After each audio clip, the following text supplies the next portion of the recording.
Sudah tampil PowerPoint saya? Sudah, Sir. Sudah, Oke, good. Mister. Good morning. Welcome to editing text class. In today's meeting, we are going to discuss about editing procedure. Jadi prosedur menyunting, gitu ya. Kemarin kita sudah membahas elemen-elemen apa saja, lalu karakteristik sesuai dengan teks yang kita sunting, karena nanti praktiknya juga berbeda-beda, gitu ya. Lalu juga kita sudah membahas berbagai tipe teks. Seperti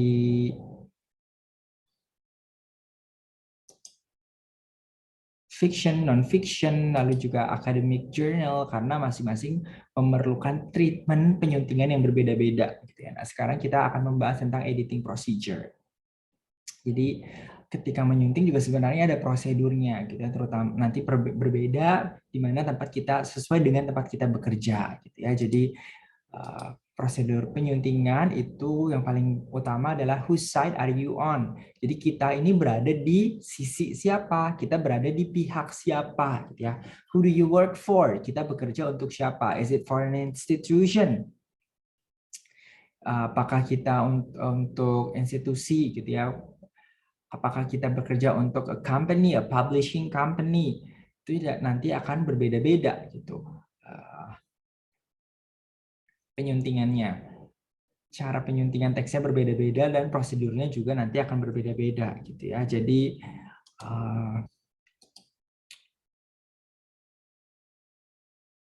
kita ini akan mengedepankan kepentingan siapa, gitu ya. Jadi penyunting itu in some ways seperti jembatan antara penerbit dan penulis, gitu ya. Jadi penulis memasukkan tulisannya, karyanya untuk diterbitkan, nanti penyunting akan di penerbit, gitu ya, akan memberikan assign an editor to edit karya yang akan diterbitkan tersebut, gitu. Jadi nanti kalau kita misalkan berada atau bekerja di sebuah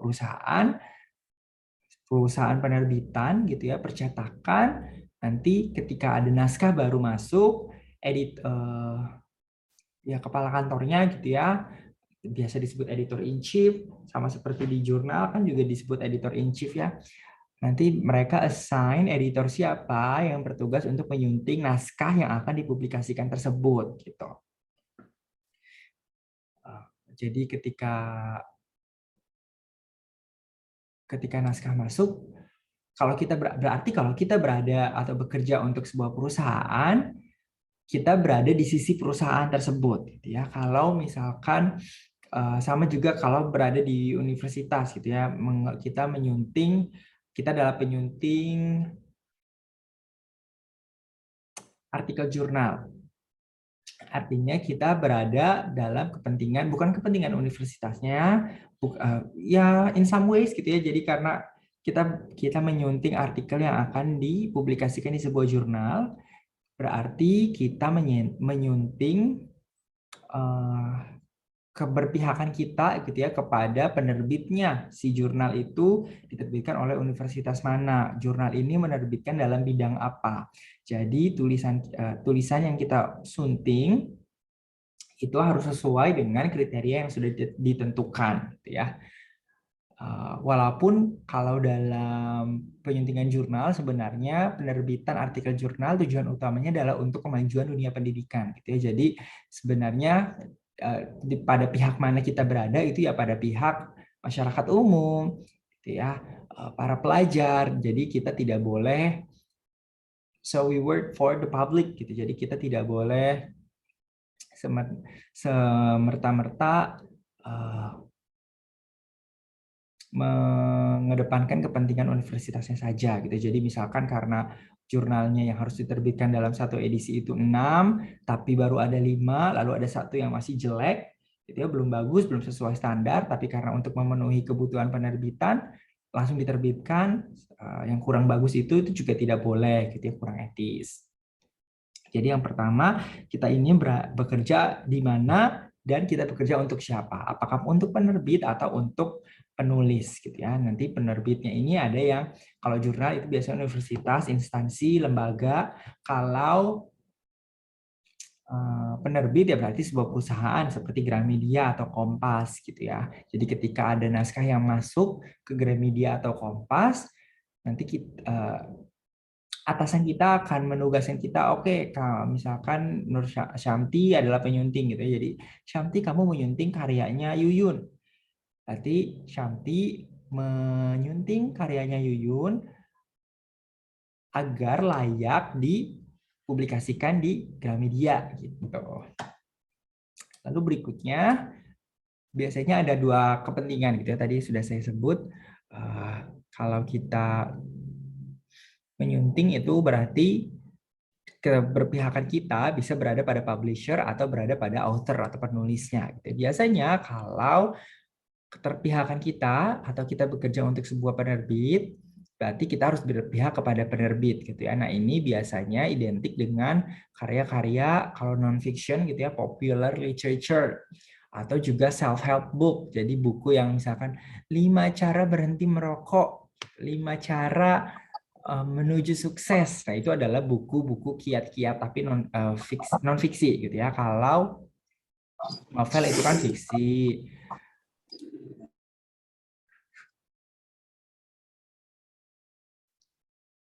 Kalau popular literature, kita ingat kembali materi waktu itu, sudah pernah kita bahas.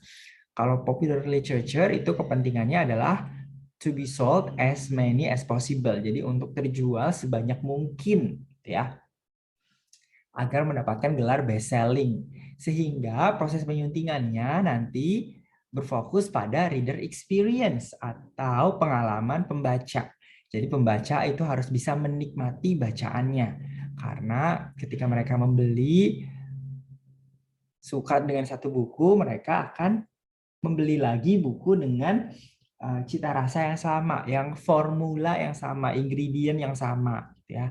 Atau mereka akan merekomendasikan kepada temannya yang memiliki selera yang sama untuk membeli buku juga yang dia beli, gitu ya. Jadi kalau kita bekerja untuk sebuah penerbit, lalu kita menyunting, mindset kita sebagai penyunting adalah bagaimana caranya naskah yang kita sunting ini dapat terjual sebanyak mungkin, bisa laris, penjualannya tinggi, sehingga naskah tersebut, buku tersebut, novel, nanti menjadi best selling.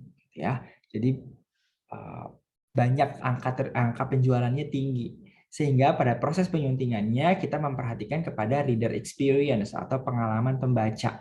Agar pembaca itu ketika membaca menyenangi, enjoy. Ya.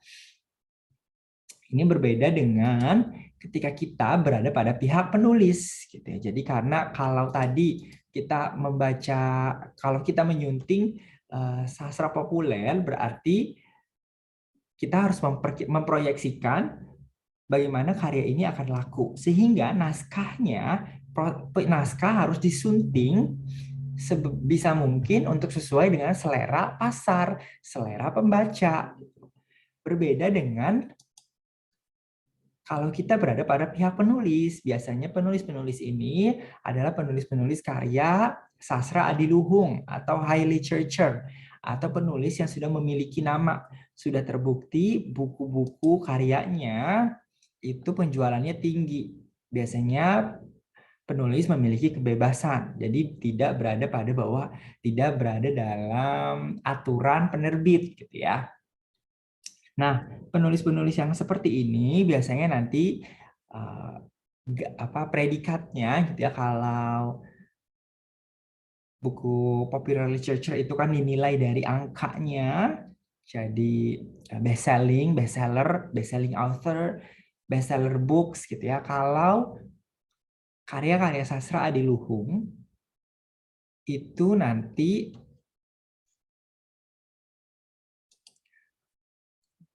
predikatnya adalah critically acclaimed, jadi banyak dipuji kritikus. Kalau misalkan di Goodreads gitu ya, jadi Goodreads orang memberikan testimoni terhadap buku yang mereka baca, gitu ya. Atau misalkan di dalam majalah, biasanya ketika buku ini pertama kali terbit, nanti ada majalah yang mengulas, gitu ya, lalu nanti bagaimana buku tersebut dinilai. Atau juga banyak buku-buku baru yang diulas yang nantinya diterbitkan dalam jurnal akademik. Jadi jurnal akademik isinya bukan hanya tulisan terkait penelitian dan pengabdian, tetapi juga banyak tulisan yang terkait dengan review buku gitu. Tetapi review bukunya bukan hanya mengulas seperti sinopsis saja. Kalau dalam ilmu pengetahuan, jadi harus dirunut juga gitu ya. Si buku ini penulisnya mengambil ide dari merunut atau melanjutkan ide dari siapa, gitu. Lalu apa kelebihannya, kekurangannya. Jadi benar-benar diteliti gitu. Walaupun book review, tetapi sebenarnya benar-benar diteliti apa kekurangannya, kelebihannya di bidang kelebihannya misalkan dalam hal ini penulisnya jeli gitu ya. Atau misalkan dalam penulisan bukunya penulis ini benar-benar terjun ke lapangan misalkan gitu ya. Jadi penyunting karya-karya Adiluhung itu dinilai kritikus yang menilai, bukan dari angka penjualan gitu ya.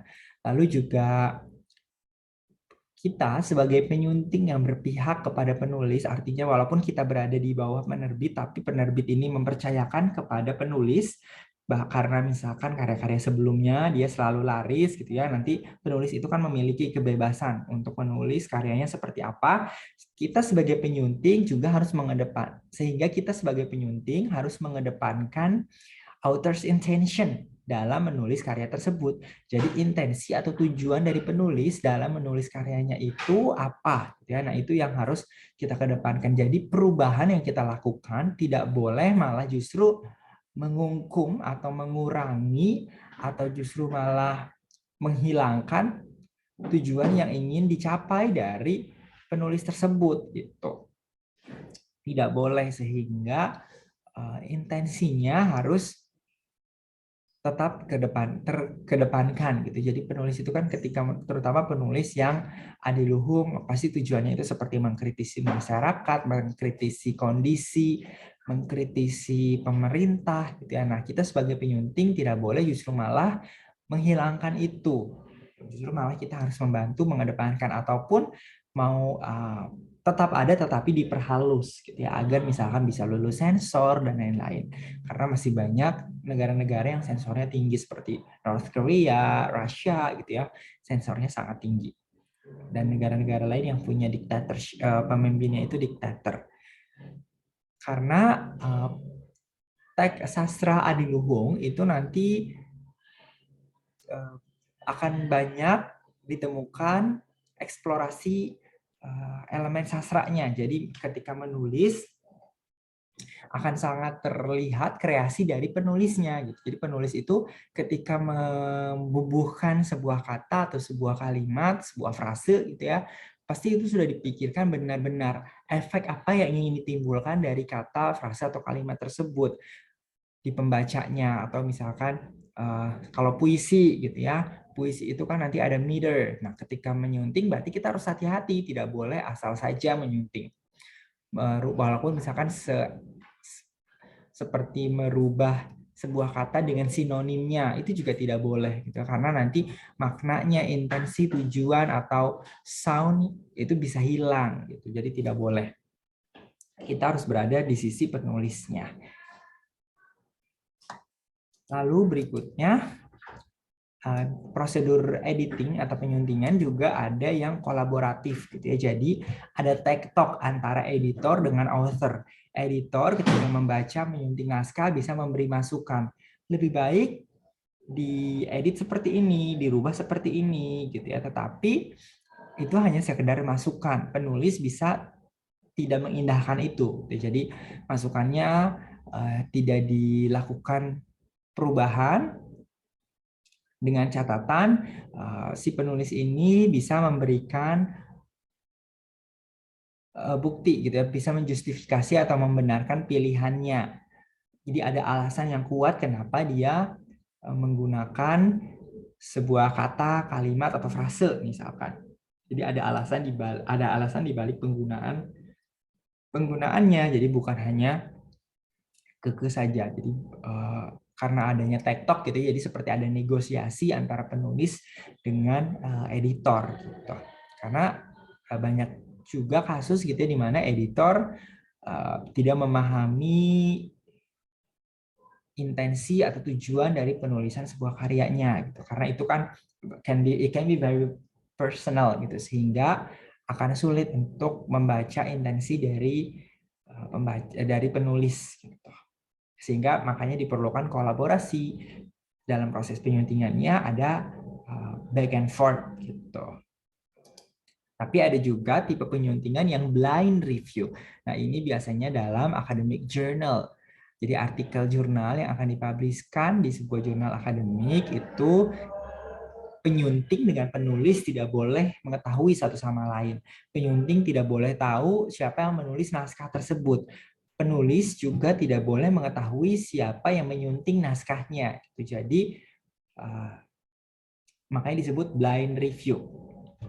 Apakah ada yang tahu?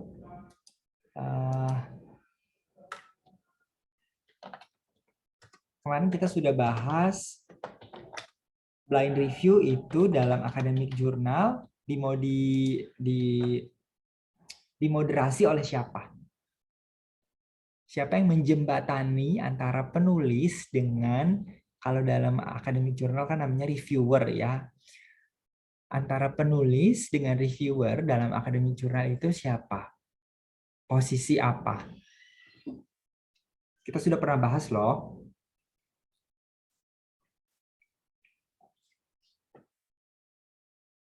Nobody remembers?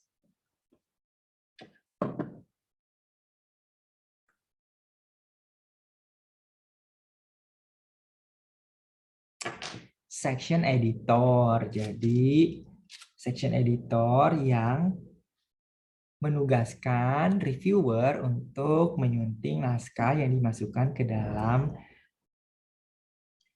jurnal untuk diterbitkan oleh jurnal tersebut gitu. Nah, kalau tadi kolaboratif editing itu bisa ada tektok gitu ya, seperti negosiasi antara author dengan editor. Tapi kalau blind review, revisi yang diberikan itu mandatory gitu. Jadi editing, masukan yang diberikan itu ya harus dilakukan gitu. Jadi karena kan kita tidak tahu siapa yang menyunting naskah kita, sehingga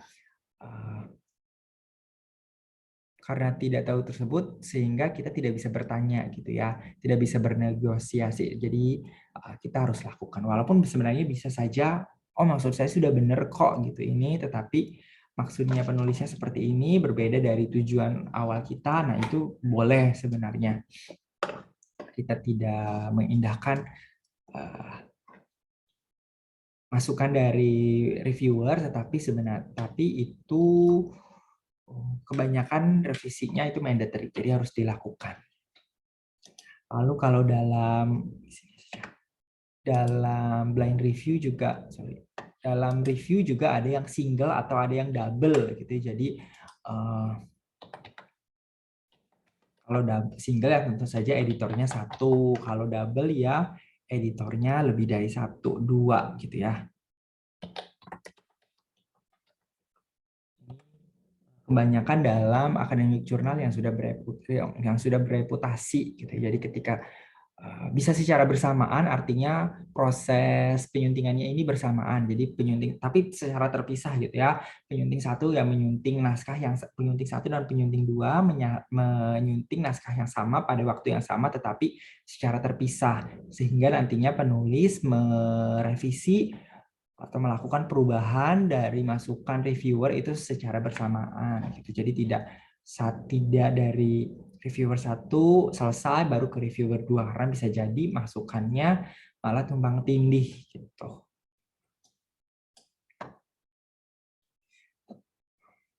Lalu berikutnya seperti last step before going into printing, before going to print gitu ya. Dari editing lalu nanti di review, revisi, proofread, dan copy editing. Jadi diedit, disunting gitu ya, naskah yang masuk diedit lalu di review, ditinjau kembali, ya, lalu dari hasil tinjauannya itu direvisi, dilakukan perubahan sesuai masukan yang diberikan, lalu setelah selesai di proofread, jadi disesuaikan disesuaikan spelling gitu ya, ejaan kata-katanya, tanda baca dan lain-lain, lalu baru nanti masuk copy editing disesuaikan dengan layout. Is there any question about the procedure of editing text? Ada pertanyaan tidak untuk prosedur? No, Mister. Oke, kalau tidak ada, saya lanjutkan ke materi berikutnya, yaitu simbol in editing. Jadi tanda-tanda sign gitu ya dalam proses penyuntingan. Jadi sebenarnya untuk memudahkan, karena kalau menggunakan komputer mungkin lebih mudah gitu ya. Kita bisa menyunting, memberikan komen dengan kata-kata gitu ya. Kita jelaskan panjang lebar ketika ada. Tetapi ketika ada masukan yang sama yang diberikan di bagian lain, kita bisa copy paste. Tetapi kalau kita menyunting secara hard copy, artinya kita coret-coret menggunakan ballpoint, itu kan cukup melelahkan kalau kita memberikan masukan yang sama di bagian-bagian yang berbeda. Sehingga digunakan tanda-tanda gitu ya. Jadi tanda ini sebenarnya harusnya dipahami bukan hanya oleh editor tapi juga oleh author gitu ya. Ini beberapa tandanya gitu ya. Jadi seperti apa ya, honocoroko kali ya, hanacaraka kalau di bahasa Sunda, kalau di bahasa Jawa mungkin honocoroko, atau seperti huruf hijaiyah juga kalau dalam bahasa Arab, atau seperti Tagalog gitu ya. Simbol-simbolnya masing-masing simbol ada menandakan harus diapakan bagian tersebut gitu ya.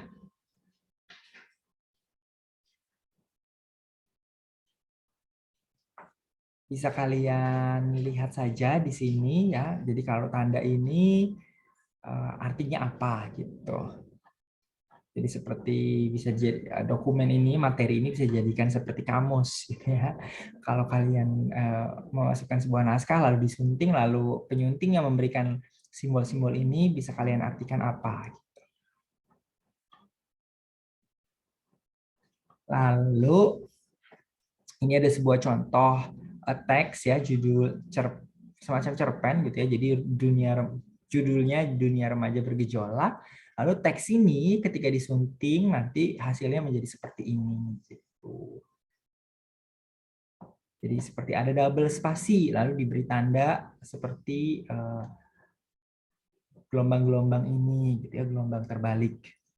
Lalu ada satu kata yang menggunakan huruf kapital di tengah kalimat, harus dibetulkan seperti apa, diberi tanda. Bisa kalian lihat sendiri. Is there any question? No, Mister. Kalau tidak ada, saya cukupkan sesi Zoom kali ini. If further question comes up, we can always discuss on WhatsApp. Ya, kita bisa diskusikan di WhatsApp. Thank you so much everyone for joining. Have a good day.